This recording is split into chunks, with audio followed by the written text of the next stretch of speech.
When I was young, there used to be a chocolate bar called Cadbury's Dairy Milk Chocolate. Not this thing, but something similar to that. It used to be in a kind of a foil wrapper. It was with a paper cover, and you could get the smaller one, and then you kind of had a bigger one or a box of chocolates. But Cadbury's was like this quintessential British chocolate. They had a factory in Ireland. Maybe they still do. I don't quite know, but they did have one in Coolock in Dublin. Unless they've closed that and moved production to Poland, which is what they did in the UK. But it was Cadbury's was kind of, and I think everybody will remember this. It was a special treat. It was, a beautiful thing to have on a Sunday after Mass. I always remember we would go to Mass on a Sunday, and after Mass, go and buy the newspapers and buy a couple of bars of chocolate. We'd all have one and drive home. It was like, the icing on the cake after Mass on a Sunday, at least for our family. Maybe other families had more money, had more access to Cadbury's, but for us, it was a once a week treat. But it used to be, something beautiful. Until what happened? What happened to Cadbury's? I think most people know what happened to Cadbury's. Well, they had a hostile takeover. I think Mondelez bought them. And they said nothing was going to change. Nothing's going to change. We're going to remain the same. Consumers, you can rest assured your beloved Cadbury's is going to stay exactly as it is. Jobs are not going to change, etc., etc. So, new management come in with the new promise that nothing is going to change. Nothing, but these companies have to answer to their shareholders, and you don't buy companies to keep them to the status quo. You consolidate to make money. The purpose of this manufacturer is to make money, like all companies. So they embark on value stream optimization and automation, etc., etc. All of these buzzwords that you see in industry. And one of the things they started to do was to change the formula of Cadbury's milk chocolate. And so for any of us that grew up in the 80s, when you taste it today, you said, that's not the chocolate that I grew up with. I believe they put palm oil or shea butter or something in it to stabilize it. People that know this industry will know it a bit more. The different type of milk. It's like milk solids that they put in there. And then they changed where they source their cocoa beans from. In the coffee world, you can buy coffee from different places, from Brazil or Costa Rica or Colombia, etc. So you've got different regions where you can buy coffee from. It's the same with cocoa beans. You can buy them from Ghana, or you can buy them from different places. Well, once this company came in, they just started sourcing cocoa beans from different places in the world instead of where Cadbury's used to buy them from particular farmers, particular places. Like I believe they used to just source it. And anyway, basically what you end up with today, you have a chocolate bar. The only thing that resembles Cadbury's here is actually the logo, because the actual chocolate itself is not the same chocolate as it was, at least when I grew up in the 1980s. It isn't. It has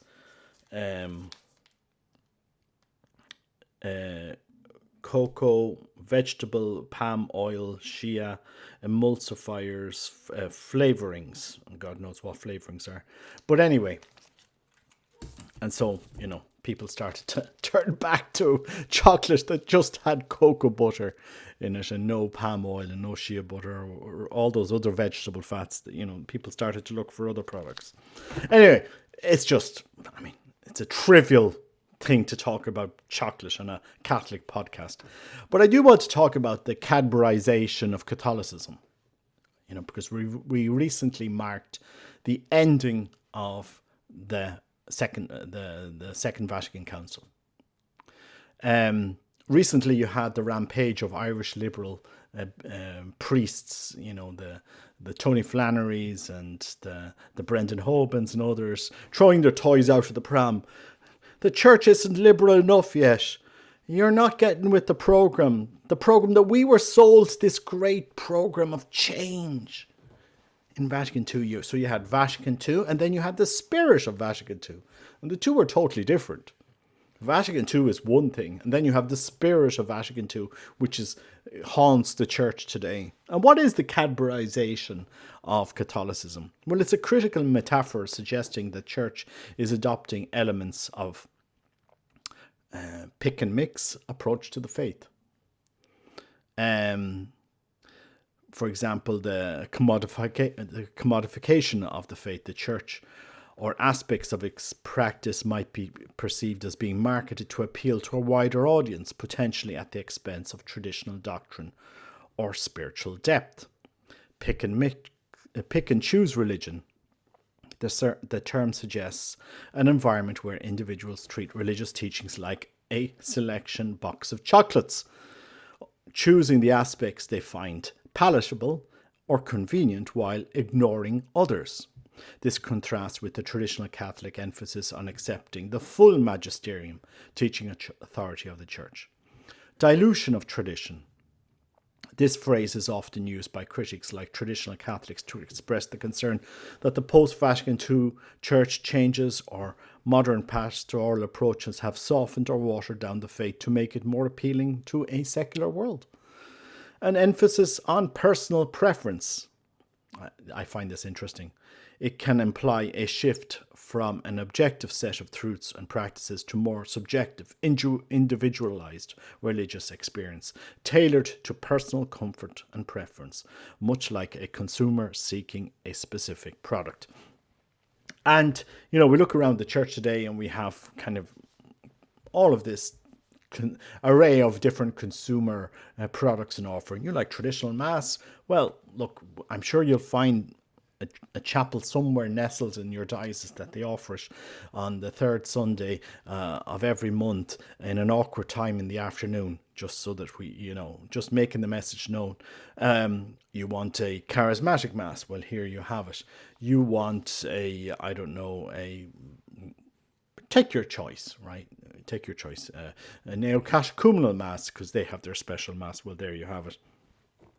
And Second Vatican II had all of these great, ambitious, how would you say it, goals for the church. They wanted church unity. They wanted aggiornamento and updating, to go out to the world. They wanted to engage with the world. They had all of these brilliant things. And again, as somebody that has studied the documents of Second Vatican II several times, the documents, on the most part, are fine. I do encourage people to read them. But when we look at today, where we are today, 60 years after the closure, because some people say, oh, look, it takes 100 years for the Vatican Council to implement itself. Well, okay, so we have another 40 years to go so that you can get the full implementation of Second Vatican II. But dare I say, we are suffering from the Cadburyisation of Catholicism in the Church. The formula that we're consuming today is different to the formula we consumed 60 years ago. And it's only a very few people that realize, things are different, how people practice the faith. And you definitely see it with the generations. The generation that the elderly generation lived the faith the one way, younger generations, those that practice their faith, are in a tiny minority. And at the end of the day, we have this beautiful faith to offer to the world. But how do we engage the world? We don't engage the world by becoming the world. We won't. And this is the sad reality. The faith is full of mystery. It's full of beauty, but it also demands a price from us, the price of personal conversion. Christ came to warn us of spiritual realities, of the spiritual battle, of, what you need to be careful of in order to save your soul. We no longer pray for our dead most of the time. But objectively, if you were to sit down and actually look, especially in Ireland and in the West and in other places, you can see that, the church is grappling with the Cadburyisation of Catholicism. It is, well, how do we engage? We saw in the States recently an article talking about young priests under 40 leaving the priesthood. Some saying 13% on average, priests under 40 leaving the priesthood, and in some dioceses higher. Well, why is that? Well, it's very simple. You're forming men in a community, and then you're leaving men to minister alone sometimes, putting them on a parish. I have friends. I remember visiting a friend. He was a priest. He left the priesthood, and I went to visit him where he was working, and he had 20 parishes. 20 parishes. And I said, how can you minister to 20 parishes? Well, look, some of the parishes, I only say mass there once a month because they're all remote. And some of them, in the larger populated areas, maybe every 2 weeks. But yeah, he's like trying to minister 20 parishes and funerals and all of this. It just became...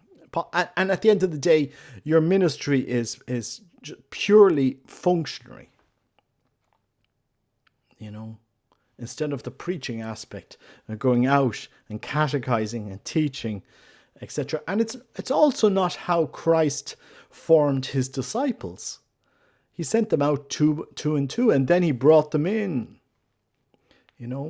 Formation doesn't end the day you're ordained a priest. It goes on your whole life, and should go on.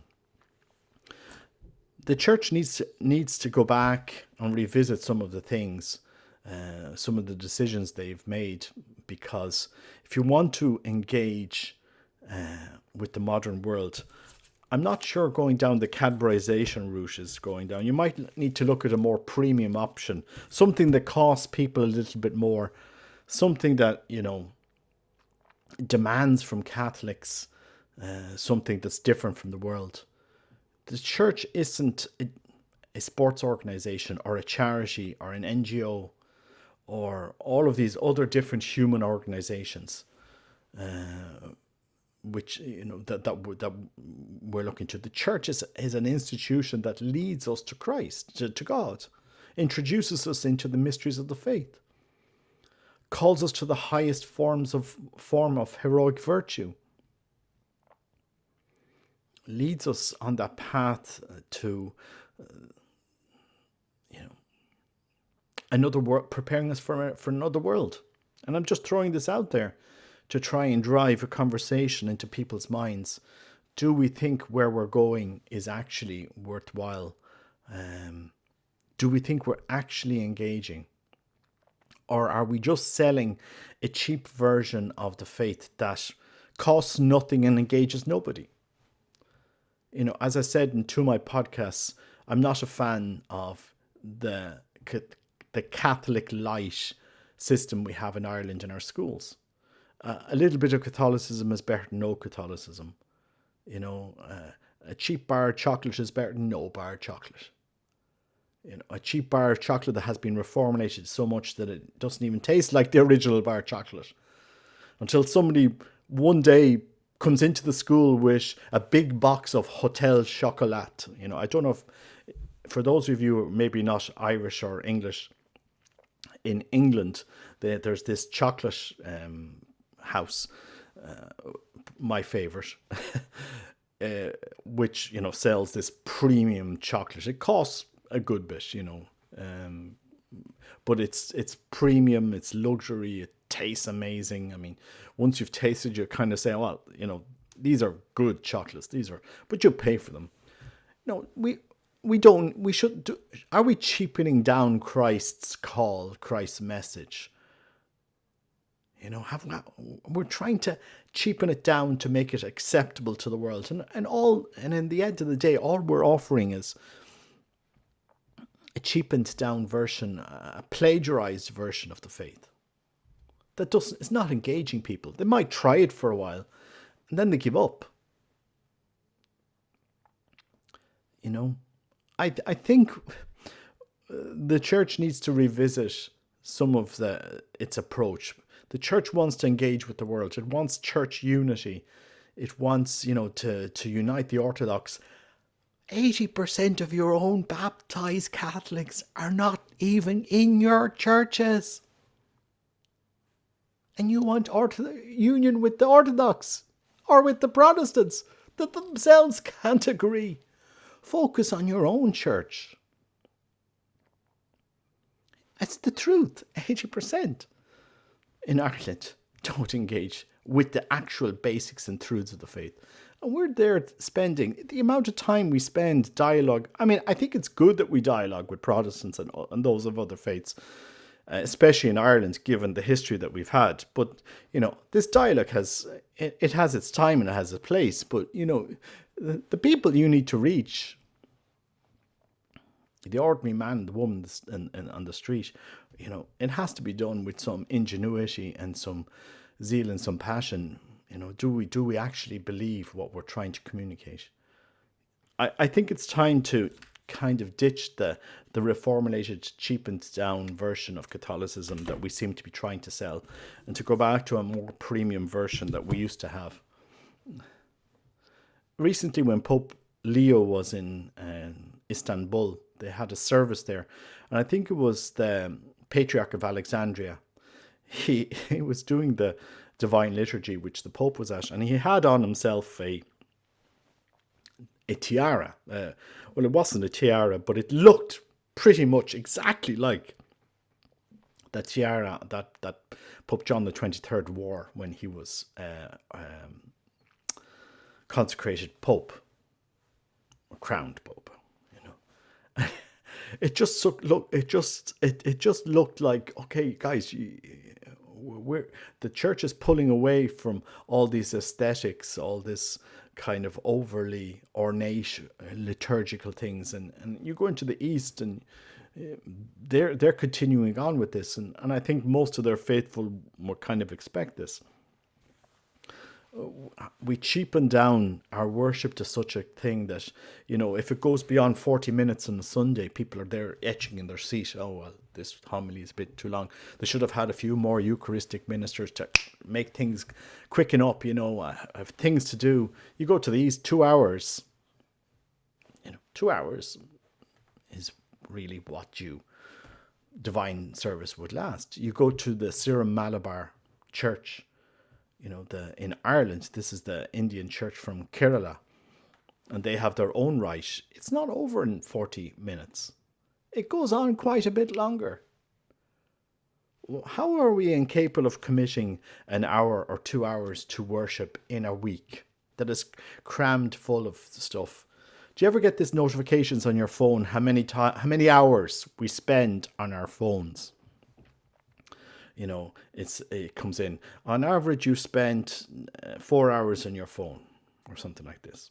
Maybe you're listening to podcasts like me, so they would include, if you're out walking, I put a podcast on or something like this. But we can spend hours on our digital devices every day, computers and everything. But you ask Catholics to spend an hour at Mass on a Sunday. Oh, no. It'd be too much. And if you said 2 hours, the priest his congregation probably wouldn't come back the second week if he did something. And a priest probably wouldn't have the time to do it either, because he'd have to do various different masses. And so in our rush to kind of be there for everybody, we're there for nobody. We're not engaging. Cheap Catholicism doesn't engage souls. We need.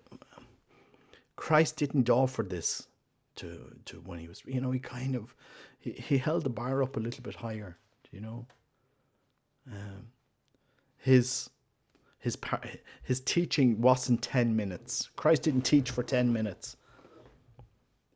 If we look at some of the how he actually taught, he was there for hours. So much so that he had to do a miracle to feed them because they were there for so long. And people followed him, and the apostles that he left behind. You know, it's just is cheap Christ any use to the modern world? And I don't think so. I think the church, in diluting its mission, trying to do so much, has forgotten about its own base, in my opinion. But anyway, that's just my thoughts. Let me know what you think in the comments. God bless you. Take care. Bye-bye.